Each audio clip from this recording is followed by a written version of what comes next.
राजस्थान सरकार के मुख्य सचिव वी श्रीनिवास जी, JK जाजू जी,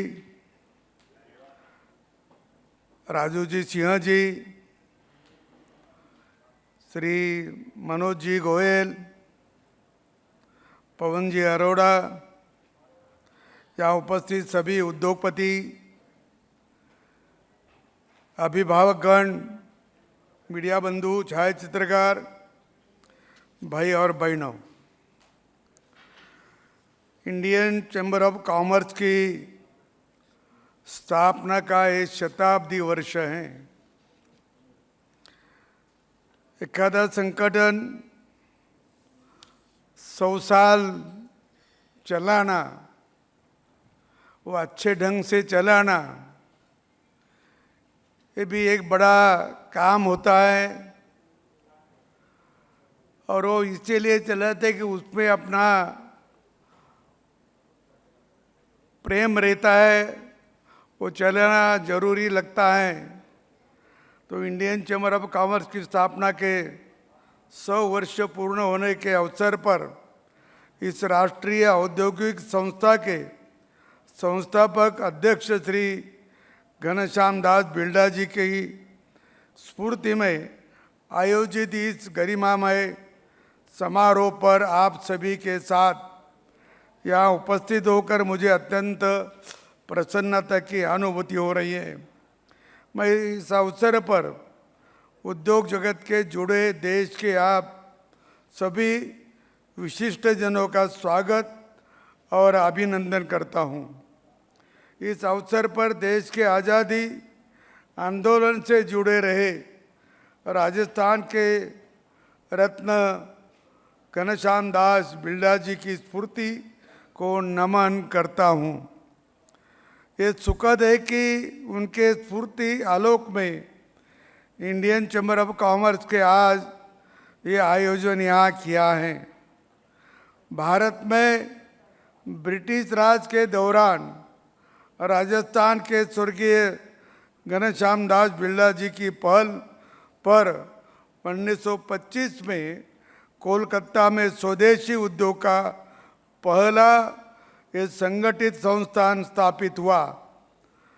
ये वह समय था जब ब्रिटिश प्रभुत्व वाली बंगाल चैम्बर ऑफ कॉमर्स की उद्योगों का प्रमुख संगठन था, पर यह भारतीय उद्योगों की बजाय ईस्ट इंडिया कंपनी के हितों से जुड़ा हुआ था। ईस्ट इंडिया कंपनी तो उसके लिए ही स्थापन की थी, कोई भारतीय लोगों के हित का विचार करने के लिए स्थापित नहीं की थी। और वो 1885 में कांग्रेस की भी स्थापना उसी कारण हुई थी कि अंग्रेजों को उसका लाभ हो जाए। आगे हुआ नहीं वो बात अलग है, लेकिन इसी कारण वो स्थापन की गई थी, ये भी आपसे पता है। इंडिया मैं ये मानता हूँ कि ऐसे दौर में घनश्याम जी का यह पहल बहुत क्रांतिकारी थी। इंडियन चैम्बर ऑफ कॉमर्स का प्रमुख रूप से भारतीय व्यापारी के हितों की रक्षा के लिए बनाई गई है। मुझे ये बात की जानकारी है कि घनश्याम दास जी ने महात्मा गांधी जी के निकट सहयोगी थे। वह उद्योग करने के साथ स्वतंत्र आंदोलन के जुड़े और औपनिवेशिक नीतियों के खिलाफ सब आवाज़ उठाई। ब्रिटिश हितों के बीच स्वदेशी उद्योगों को बचाने, उनके देश के लोगों के हितों की रक्षा की दिशा में घनश्याम दास जी ने इंडियन चैम्बर ऑफ कॉमर्स की स्थापना कर भारत के स्वदेशी आंदोलन को भी बहुत बल दिया। घनश्याम जी का गांधी जी बहुत विश्वास करते थे। उन्हें अपना मित्र, सलाहकार और राष्ट्रीय आंदोलन के मजबूत सहयोगी मानते थे।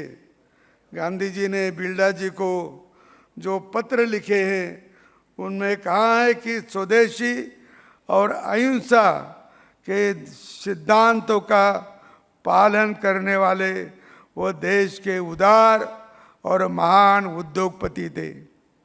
गांधी जी ने बिरला जी को एक ऐसे व्यक्ति के रूप में देखा जो धन के साथ निष्ठा और नैतिकता से राष्ट्र सेवा में निरंतर लगे रहे हैं।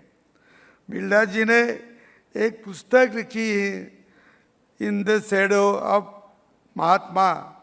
यह पुस्तक गांधी जी के जीवन और उनके साथ उनके संबंधों में के साथ आज़ादी आंदोलन के बिरला के योगदान की अच्छे से समझती हैं। मुझे याद है कि एक और पुस्तक बिरला जी ने छपी है, मरुभूमि का वो मेघ नाम से, इसे राम निवास जाजू जी ने लिखा था। याद नहीं है कि पर इसके बारे में कहीं पढ़ा कि राजस्थान की मरुभूमि में बादल की तरह जीवन देने वाले बिरला जी, उनके कारण ही देश में और राजस्थान में औद्योगिक विकास हुआ। मैं ये भी मानता हूँ कि इंडियन चैम्बर ऑफ कॉमर्स की स्थापना के पीछे ज्ञानराम दास जी बिरला जी का मंशा यही थी कि देश का स्वदेशी उद्योग के जरिए प्रभावी विकास हो। इस संगठन के आयोजन में जाता रहा हूँ और मैंने ये महसूस किया कि आज़ादी के बाद में जो तीव्रतम औद्योगिक विकास हुआ उसमें इंडियन चैम्बर ऑफ कॉमर्स की महत्वपूर्ण भूमिका है। मैं ये भी मानता हूँ कि सरकार और उद्योग के बीच ये एक पुल का काम करता है। ये उद्योग के देश के आर्थिक विकास की पॉलिसी निर्माण से सहयोग देता है। टैक्स सुधार, व्यापार नीतियाँ, निवेश प्रोत्साहन आदि के में अर्थव्यवस्था के दृढ़ीकरण के लिए कार्य करता है। स्वतंत्र भारत में ये प्रथम पंचवार्षीय योजना से लेकर आज की आर्थिक सुधारों तक निरंतर योगदान देता रहा है। नीति आयोग से जुड़े, राष्ट्र विकास से जुड़े सुझाव में भी इस संगठन की भूमिका रही है। आर्थिक विकास में और क्षेत्रीय संतुलन में भी इंडियन चैम्बर ऑफ कॉमर्स की स्थापना से बहुत सकारात्मक बदलाव आए। पूर्वी भारत में आज इंडियन चैम्बर ऑफ कॉमर्स विशेष फोकस कर कार्य कर रहा है, जहाँ है क्षेत्रीय विकास, पूर्वोत्तर भारत और दक्षिण पूर्व एशिया के साथ व्यापार को बढ़ावा दे रहा है।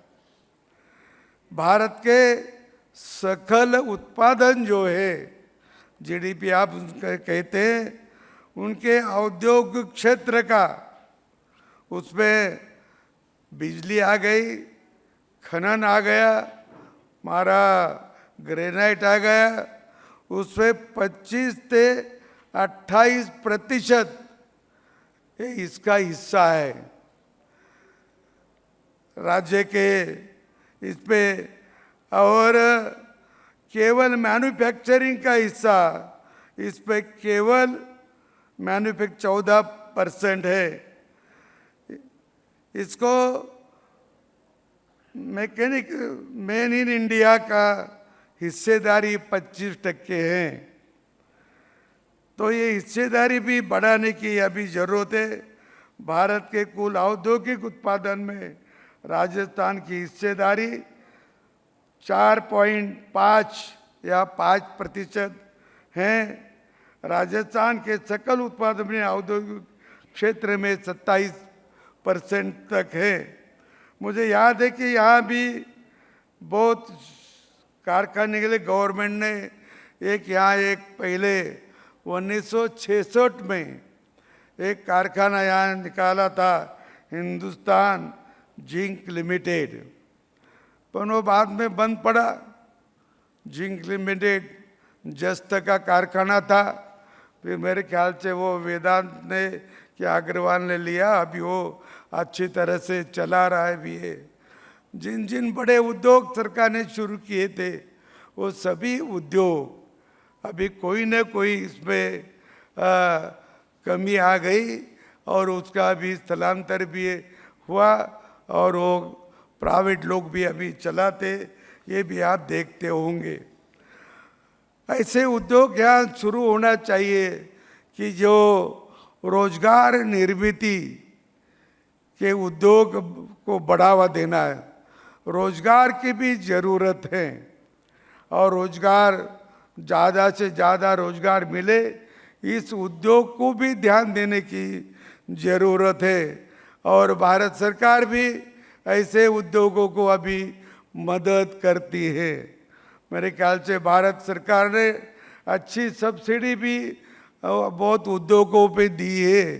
बिजली के उद्योग, सौर ऊर्जा पे तो बड़ी सब्सिडी भी गवर्नमेंट दी है। तो वो सौर ऊर्जा तो पोल्यूशन भी कम करता है और अपने पास कोयला की भी कमी आ सकती है, तो सौर ऊर्जा ये तो फ्री में मिलता है, सूर्य प्रकाश, उसका भी लाभ अभी अपने देश में जोरों से शुरू हो गया है। सही बोले तो बहुत साल पहले ये होना चाहिए था, लेकिन हुआ नहीं। ऐसे बहुत से कारण भी है कि जो हमारे पास करना था लेकिन हुए नहीं। जब हमारे यहाँ छोटे छोटे जो हमको लगते थे वो भी बाहर से माल आता था। मुझे याद है कि डॉक्टर के हाथ में जो ग्लूकोज लगते हैं या मौजे लगते हैं, उसका उत्पादन भी भारत में नहीं होता था। जरूरत तो बहुत थी लेकिन उत्पादन नहीं होता था। क्यों नहीं होता था, क्या होता नहीं था मालूम नहीं। कारण भारत, बाहर के देशों ने अपना भारत एक बड़ा मार्केट माना और वो मार्केट के हिसाब से ही वो उन्हीं का सब धोरण जो रहता वो तय करते थे और हम उनको साथ भी देते थे। उसके कारण छोटे मोटे उद्योग यहाँ कम हो गए। हमारे पास उत्पादन की कमी नहीं, टैलेंट की भी हमारे पास कमी नहीं है। बहुत सारे इंजीनियर लोग हमारे बाहर जाते हैं। अमेरिका के सिलिकॉन वैली में जितनी इंडस्ट्री चल रही है, जितने वहाँ ऑफिस है दुनिया के सारे बड़े बड़े कंपनियों के, वहाँ भी 70% लोग भारतीय कामगार है, भारतीय इंजीनियर वहाँ काम कर रहे हैं। वो सभी टैलेंट लोग है, प्रतिभाशाली लोग है और उनको और भी प्रतिभाशाली लोगों की जरूरत है। वो हमारे एलन मस्क ने तो जाहिर बोला था, मैं यहाँ के वर्तमान पत्र में भी पढ़ा कि हमको अच्छे इंजीनियरों की जरूरत है। वो एलन मस्क बोलता है, मोबाइल वाला। फिर उसके कई दिन के बाद ट्रम्प ने भी बोला था कि हमको टैलेंट की जरूरत है। ये टैलेंट उनके पास नहीं है, ये भारतीय टैलेंट वहाँ जाते हैं, नौकरी करते हैं। हमारे पास क्यों न करते, तो उतने उद्योग यहाँ नहीं हैं। और इसके उद्योग बढ़े तो निश्चित स्वरूप से हमारे यहाँ भी उद्योग बढ़ सकते हैं। भारत भी कुछ कम नहीं। भारत देश में दूध के विषय में भारत विदेश में पहला नंबर है। भारत का पहला नंबर है मिल्क इंडस्ट्रीज में। और अपने देश में राजस्थान का दूसरा नंबर है मिल्क इंडस्ट्रीज में, दूसरा नंबर है। और यहाँ से बहुत ऐसे मिल्क प्रोडक्ट बाहर के, विदेश के वहाँ जाते हैं और वो अभी भी चल रहे हैं। बड़ी पैमाने पे जाते हैं। और ऐसा देश विदेश में ऐसा बड़ा कोई उद्योगपति नहीं है कि जो उसका मूल गांव राजस्थान में नहीं है। आप गिनो एक एक देश के उद्योगपति, अपने देश के उद्योगपति, तो उसमें मूल के राजस्थान में हैं। राजस्थान के लोग बाहर गए, वो गए अनेक कारण है। एक तो यहाँ बरसात कम होती थी, पीने का पानी की कमी थी, लड़ाइयाँ थी, बहुत लड़ाइयाँ यहाँ चली, 1000 साल तक लड़ाइयाँ यहाँ चली। हर साल में ऐसा कोई साल नहीं गया, शुरू के 100-200 साल छोड़े तो सभी इसमें लड़ाइयाँ चालू हो गई थी। और इसके कारण भी यहाँ के लोग बाहर गए, वो व्यवसाय के निमित्त गए। और राजस्थान में बाहर के जो लोग आए वो नौकरी के निमित्त यहाँ आ गए, नौकरी के लिए आए। और यहाँ के लोग उद्योग के लिए बाहर गए। और अभी भी वो हमारे प्रवासी राजस्थान बोल के यहाँ आते हैं, यहाँ भी इन्वेस्टमेंट करने की उनकी मनीषा भी जागरूक हो रही। सरकार भी उनसे मदद कराई है। और सरकार ने ऐसी मदद करना, हमारे श्रीनिवास जी तो यहाँ बैठे, कि एक खिड़की में उनका काम होना है। एक खिड़की में एक उदाहरण बताऊं, जब टाटा का वो नैनो प्रकल्प बंगाल में नहीं हुआ था, बंगाल के लोगों ने वहाँ विरोध किया। नैनो ने तो जमीन ली थी, टाटा ने उद्योग शुरू कर रहे थे, लेकिन वहाँ के लोगों ने विरोध किया। फिर विरोध किया तो वो बंद करके कहीं ना कहीं तो जाना पड़ा। टाटा का मनीषा थी कि गुजरात को नहीं जाना और कहीं जाएंगे। महाराष्ट्र में भी कोशिश की और कई जगह कोशिश की, लेकिन गया तो वो गुजरात में गया। क्यों गया? केवल 10 दिन में उन्होंने सभी जमीन उनके स्वाधीन करवा दी, जमीन स्वाधीन करवा दी। वो टाटा के पास के जमीन लो, उद्योग यहाँ खोलो। इतनी तत्परता तुम दिखाएंगे तो उद्योग भी भर भर के आएंगे। और दिखाने की जरूरत है, देने की जरूरत है। मुझे याद है कि विधान का कारखाना महाराष्ट्र में 2-2.5 साल आ रहा आया नहीं। हमने बाद में पता चलाया तो उनको जमीनें मिली नहीं तो क्या करोगे? जमीनें मिली नहीं तो क्या करोगे? राजस्थान में तो जमीन की कुछ कमी नहीं है। राजस्थान इतना बड़ा क्षेत्रफल का कोई स्टेट अपने देश में नहीं है। इतना बड़ी जमीन यहाँ है, पोषक वातावरण बन रहा है, पानी आ रहा है यहाँ कि अभी वो सिंचन क्षेत्र भी बढ़ रहा है। सिंचन क्षेत्र बढ़ा कि अब आबादी भी अच्छी रहती है, उद्योग मिलता है लोगों को। और इसीलिए ये जो घरेलू उद्योग यहाँ थे बहुत पैमाने पे, जो घरेलू उद्योग अंग्रेजों ने बंद कर दिया, इसीलिए यहाँ का आदमी बाहर गया। बाहर जो गया वो उसके कारण भी गया। महात्मा गांधी ने बोला, महात्मा गांधी ने 22 मार्च 2022 में अहमदाबाद में कोर्ट के सामने जो भाषण किया, उसमें महात्मा गांधी ने नाराजी व्यक्त की कि हम अब भूखे मर रहे, हमारे पास कोई रहा ना है। अंग्रेजों ने बोला था कि भारत के लोगों को अपना गुलाम बनाना है तो उन्हीं को भूखा मारो, उनकी संस्कृति जड़ से उखाड़ो, तो ही वो आपने रहेंगे, उनकी शिक्षा पद्धति बदलो तो ही आपने गुलाम रहेंगे। और इसीलिए गुलाम रहने के लिए उन्होंने घरेलू उद्योग बंद कर दिए और लोग भूखे मरने लगे। ये महात्मा गांधी जी का भाषण है 2022 का, आपको भी पढ़ने को मिलेगा कहीं। तो ऐसी हालत में हम काम करते स्वतंत्र हुए, और स्वतंत्र होने के बाद हमारा देश जितना तेजी से आगे जाना होता था उतना तेजी से नहीं गया। आप भी जानते होंगे हमारा देश 1948 में 47 में स्वतंत्र हुआ। हमारे बाद में 1 साल के बाद में इजराइल नाम का देश स्वतंत्र हुआ।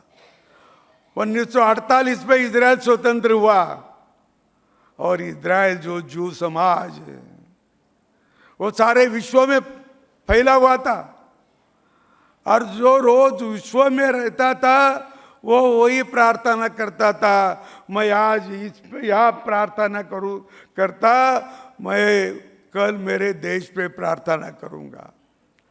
और ये प्रार्थना वो 2000 साल तक उन्होंने की। 2000 साल तक उन्होंने अपने देश की चिंता की, अपने देश के लिए उन्होंने प्रार्थना करते रहे। आज नहीं तो कल मैं मेरे देश पे जाऊंगा, और जब देश मिला तो देश का उत्थान कितने जल्दी किया ये भी आप मानते होंगे। तो ऐसे भारत के इसमें हम भारत के प्रति श्रद्धा रखने वाले, भारत के प्रति हम प्रेम रखने वाले, भारत के प्रति हम सब कुछ देने वाले यहाँ के लोग थे और रहेंगे भी। इसके लिए भारत का जल्दी से जल्दी और इसके आगे भी भारत आगे बढ़ेगा। मेरे ख्याल से सरकार मदद कर रही। मुझे याद है कोरोना के समय, इसके पहले ऐसा कभी नहीं हुआ था। कोरोना जब मार्च 20 में शुरू हुआ तो एक सेंट्रल गवर्नमेंट ने, अर्थ मंत्री ने उनको एक दिया कि फरवरी 28, 2019 को या 2020 को जिसका बैलेंस शीट जो है वो बैलेंस शीट में जितना वो कर्जा है उसके पास, उसके 20% 20% गवर्नमेंट राष्ट्रीयकृत बैंकों ने 7% ब्याज से कर्जा दिया, 7%, और 10 साल की मुदत दी। और पहले तो 25 करोड़ से शुरुआत की और 500 करोड़ तक दिया। मेरे ख्याल से हिंदुस्तान के इतिहास में ऐसे कभी भी नहीं हुआ था। इंडस्ट्री वाले को इतना मदद कभी नहीं की। तो अभी तो बहुत कर रहे हैं, बहुत सालों से, और इन बैंकों के पास पैसा भी है। जनधन योजना में तो 56 करोड़ खाते निकाले, 56 करोड़। लोगों के पास जो घर में था वो भी बैंकों में डाल दिया, उसे भी बैंकों का डिपॉजिट बढ़ा। और डिपॉजिट बढ़ने के बाद क्या करोगे बैंक? कर्जा तो देना पड़ेगा, नहीं तो घाटे में जाएगी। और इसीलिए उन्होंने ब्याज कम कर दिया, और आज ब्याज 7%, 8%, 9%, 10%। मुझे मालूम है कि मैं 20% से लोन लिया शुगर फैक्ट्री के कारण 2001 में, और 2014-15 से ब्याज के दर नीचे आ रहे, अभी तो 10% के बराबर है। तो इतना फायदा भी अपने केंद्र सरकार से इससे हुआ। इसीलिए अपना जो इंडस्ट्रीज है, ये इंडस्ट्रीज और बढ़ाने की ज़रूरत है, और रोजगार निर्मित की जो इंडस्ट्रीज रहेगी उसको भी गवर्नमेंट ने ज़्यादा सहूलत देने की तो अभी सोचना की है। मैं आप सभी से मनपूर्वक शुभेच्छा देता हूँ। Indian chamber of commerce and industries के 100 वर्ष की यात्रा के लिए आप सभी को बहुत बहुत बधाई। ये संगठन निरंतर विकास की ओर तेजी से अग्रसर हो, यही मैं स्वस्ति कामना है। मैं घनश्याम दास बिरला जी के स्फूर्ति को नमन करते हुए अपने वाणी को विराम देता हूँ। आपने मुझे इस अवसर पर स्मरण किया, इसके लिए आभारी हूँ। जय हिंद, जय भारत, जय Rajasthan.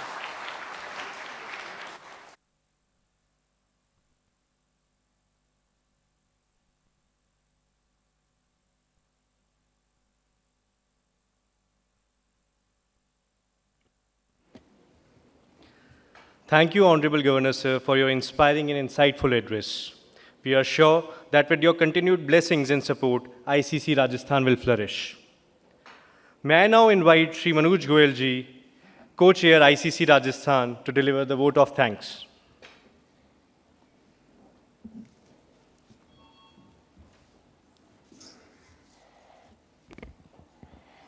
Honorable Shri Haribhau Kisan Rao Bagde ji, Governor of Rajasthan, Shri V. Srinivas ji, Chief Secretary, Government of Rajasthan, our esteemed Chairman Shri Jaikishan Jaju ji, Dr. Rajiv Singh ji, Director General, Indian Chamber of Commerce, distinguished guests, industry leaders, ladies and gentlemen, good evening. It's my privilege to propose the vote of thanks on this special occasion. On the onset, I express our deepest gratitude to Honorable Governor Shri Bagde ji for gracing this evening and his inspiring address. His presence reflects the strong sentiment of the state towards inclusive and progressive growth. I extend my sincere thanks to Shri V. Srinivas ji, whose leadership and administrative vision continue to strengthen Rajasthan's growth journey. We also acknowledge and appreciate Government of Rajasthan for its forward-looking policies, continued efforts in creating a conducive environment for industry and investment. I would like to place on record our appreciation for the leadership of ICC for building an institution that truly reflects the voice of industry and acts as a meaningful bridge between the stakeholders. A special note of gratitude to our chairman, Shri Jaikishan Jaju ji, for his clarity of vision, balanced approach, and his commitment to strengthening ICC Rajasthan with a purpose and direction. I also extend my heartfelt thanks to all distinguished guests, industry leaders, and members of the fraternity. Your presence makes this platform stronger and more meaningful. My sincere appreciation to our council members, partners, and entire organizing team for their efforts in making this event a grand success. As we move forward, we look ahead with optimism, collaboration, and responsibility to contribute meaningfully to the continued growth of Rajasthan and our nation. Once again, thank you. Jai Hind, Jai Rajasthan.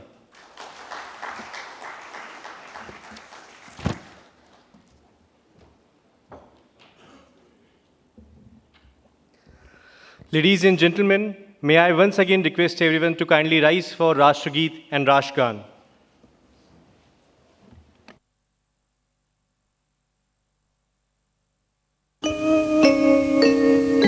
Vande Mataram,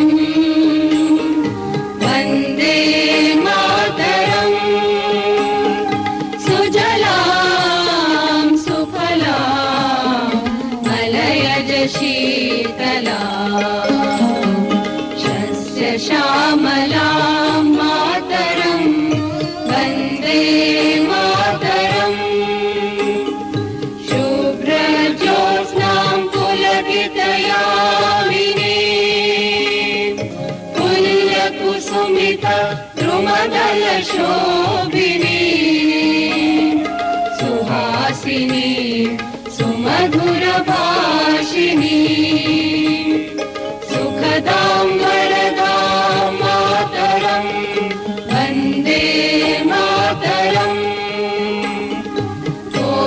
कोटि कंठ कल कल निनाद करले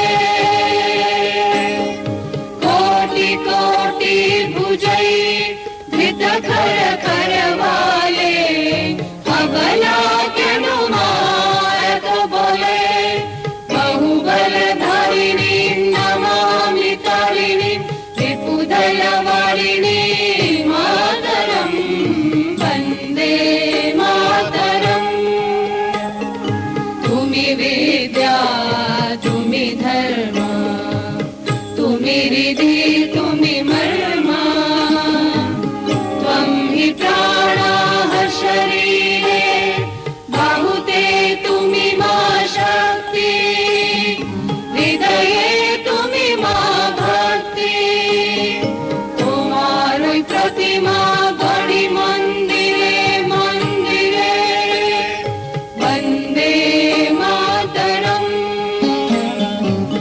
त्वं हि दुर्गा दश प्रहरण धारिणी कमला कमल दल विहारिणी वाणी विद्या दायिनी नमामि त्वां नमामि कमला ममला अतुला सुजला सुफला मातरम् वन्दे मातरम् श्यामलां सरलां सुस्मितां भूषितां धरणीं भरणीं मातरं वन्दे मातरम् वन्दे मातरम् जनगण मन अधिनायक जय हे भारत भाग्य विधाता पंजाब सिंध गुजरात मराठा द्राविड उत्कल बंगा विंध्य हिमाचल यमुना गंगा उच्चल जलधि तरंगा तव शुभ नामे जागे तव शुभ आशीष मागे गाहे तव जय गाथा जनगण मंगलदायक जय हे भारत भाग्य विधाता जय हे जय हे जय हे जय जय जय जय हे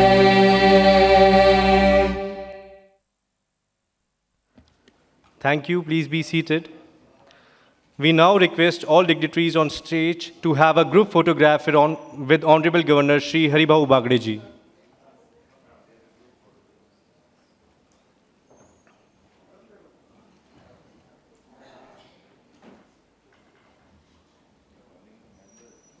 Yes. I request all ICC Council members to kindly step forward and stand near the stage for a group photograph.